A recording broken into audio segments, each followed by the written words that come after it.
What is up, folks? Bristol Gaming here. We are back with another episode of 7 Days to Die Mods Weekly, the show where we help you figure out what mods are good for you. And this week, as you can see here, we have a neat week ahead of us. But before we jump into anything, I want to say thank you all for the support. It means the world to me. Also, mod authors, thank you guys so much for what you do. It is still super late into Alpha 20, and mods are being updated all the time. And I love that. I like seeing mods being updated, new mods coming out. You guys are just doing you're doing amazing work, and thank you guys so much for what you do, because I love this game, but I love this game because of what you guys do. But now with that, we're going to go ahead and jump over to the mods. And our first mods is Classes by Rossfire. So this is an interesting little mod that when you first spawn in, you get a thing called a starting gear. It's a gift of gear. So you get to get classes and a little bit of gear with it. So you could be an adventurer, brawler, bruiser, builder, chef, what have you. So it's kind of nice to be able to see this stuff. So if you read here, it's like the gunslinger, grants you gunslinger gear and the following perks and attributes required to use them: outlaw, twitchy fingers, tumbler, looter, and inspirational. And I like stuff like this just because it helps spice up some stuff, like especially because this mod came from Valmod originally, and I just like stuff like this, having a little bit of spice with it. Like, let's actually go ahead and pick the rifleman. We'll craft that and then open it so you guys can see. So there we go. We got BDU top, bottoms, boots, skull cap, a hunting rifle, some ammo, a sniper thing, and then a little class quest here that's going to grant us some stuff. Grants 4 perception, 2 agility, 2 deadeye rank. So there we go. And then we look at our quests. We have the rifleman. Grant you skills of a rifleman. Completed. That's kind of why I like this thing. Is it's pretty simple, like in terms of what all you get, but it being able to give you like a different way of playing and doing stuff is just super cool to me. And having that quest stuff that comes from like Valmod or Darkness Falls, things like that, I think can really help spice up normal vanilla gameplay. But with that, folks, we're gonna go ahead and move over to the next mod. Alright, folks, so this next mod is the Jobs and Hobbies by Godraiser, and it's a smaller, lighter version than what we had in the previous mod. Now, the reason I like this mod is because, again, it's a smaller, lighter version. Instead of having a full-on class, it gives you gear and everything like that. This one, you have kind of more a Project Zomboid feel to it, where this was the job you had prior to the zombie outbreak, so you have slightly better skills towards it. So when you spawn in a new world, you get 1 career paper and 2 hobby papers. So we're going to go ahead and we're going to say we want to be, you could be a carpenter, a chef, or a veteran. And with this, the veteran, slightly better reload, the chef, slightly faster cook times, and the carpenter gets slightly more wood. So we'll say we'll go ahead and craft the carpenter one, and then we'll use that. And then with the hobby papers, you can be a brawler, a gardener, or a runner. And with these, so the gardener, you slightly harvest more crops. The brawler, slightly more damage with your fists and stuff like that. And then the runner is you slightly run faster. So this is kind of cool too. If you're playing with friends and you all have this installed, you can have one person be the designated gatherer, so they can be gardener and carpenter. One person be the brawler, stuff like that. And I've been playing around with this a little bit by myself, and I kind of like it just because, like I said, it's a smaller, lighter version of a class mod, but it does give kind of tweaks about some of the stuff. And with these 2 hobby papers, you can actually have 2 hobbies. So if you want to also slightly run faster, you can do that. It's hard to do a quick measurement, without setting, okay, we're going to run from point A to point B and time it.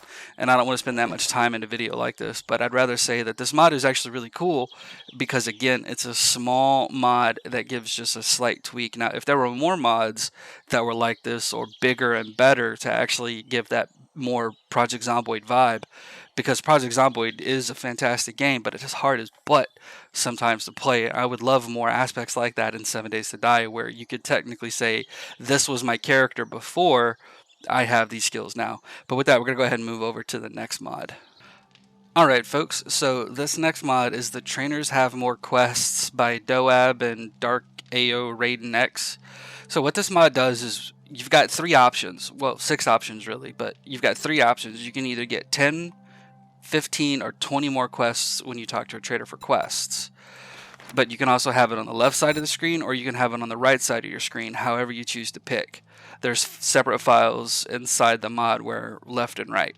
Now, the reason I like this is because there's another similar mod that I'm going to cover in a couple of later episodes, but when you come and you ask for quests, I hate always going to the same POIs that are really close. This can also give you a better distance and give you up to, instead of being 1,500 meters, this can go all the way up to 2,000 meters. So you actually have a little bit more range to travel for quests and stuff like that. But you see here, we actually have some more quests, and this is also really good for like, depending upon how fast you can be and the type of map you're playing on. If there's traders gathered around a big city, this works really well with that. You can actually sit there and go, okay, I'm going to hit this quest at this trader because it's close to there, and you can actually plan out really cool quest patterns, and you can just zip, zip, zip, zip, zip, and then just make a loop and turn them all in, pick up new ones, especially if you like doing the quests and stuff like I do. But with that, folks, we're going to go ahead and move over to the last mod. Alright folks, so this last mod is the absolute largest POI I think I've ever seen. It is bigger than the space shuttle. It is bigger than anything I've ever seen. It takes like the place of like 4 different POIs, I think. But this is the awesome Duke's Last Stand by Killer Bee / 1492 Columbus. And this thing, like I said, is big. It is so big, my 4090 can't process it correctly all at once. It takes it a hot second to load everything in. It's a big damn POI.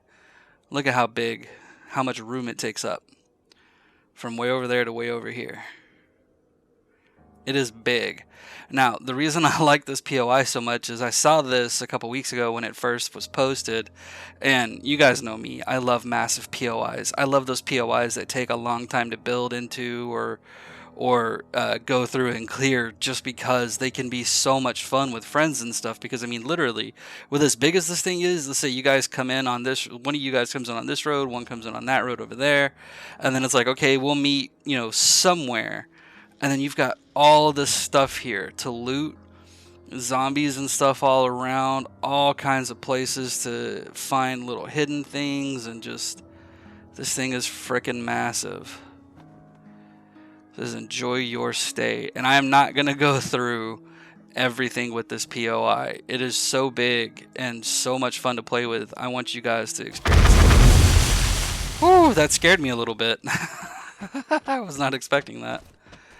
But I want you guys to experience the fun of this yourselves. But just look, it's actually got the Duke's Mansion POI set up, so you could actually have a big ass castle or mansion in this case up in the sky, literally up in the sky, because it's supported by these pillars here. And then this big building underneath. But man, look at this thing. It is just so gigantic. I don't even think gigantic does it justice, and neither does enormous. It's ginormous-tastic. This thing is so amazingly well put together. I cannot imagine how long was spent building this thing. But it is just so cool. I love this. I love the clever use of the block shapes to make like a slide of pain and death to come down to a pool here. It's just so well done. Man, you guys, I love POIs like this. I love the space shuttle. That's, one of my favorite POIs ever because of how big it is. And then you've got this monstrosity that just eclipses it. Ooh, that's a good word, monstrosity. There we go. But you got so much room here for stuff to build or loot and wander through, and it could take you guys days in game. And this is one of those POIs that would be super fun to have Horde Night randoms. So while you're going through looting everything, all of a sudden the Horde Night, well, okay, let's find a place where we can defend and hope for the best, because this thing is gigantic. Man, just so freaking cool. I will say, Killer Bee, you guys do some amazing freaking POIs. I love this thing, and I know I cannot do it justice. 7 days to dive. I only just now noticed that, and I've been playing with this POI for a minute. That's fun. I think, having played with this POI, I can say it's taken me 6 days. Something like that, and I've not fully gone all the way through it. I've been kind of going a little slow, and I will say the only real downside of this, it's so big and so hard to get to spawn in that you can only have it on Navigain or Navigain Plus, and I'm on Navigain Plus now, playing around with this, and it is one of those POIs that really takes time to go through. Yeah, sure, you can hit hot spots and stuff like that, but you want to do it right, man. Do it right. Actually have a lot of fun with it. But with that, folks, we are done for the week. Thanks for sticking around. I hope you had fun. If you liked the episode, go ahead and like, subscribe if you aren't. But have fun, folks. Take it easy, and we will see you next time.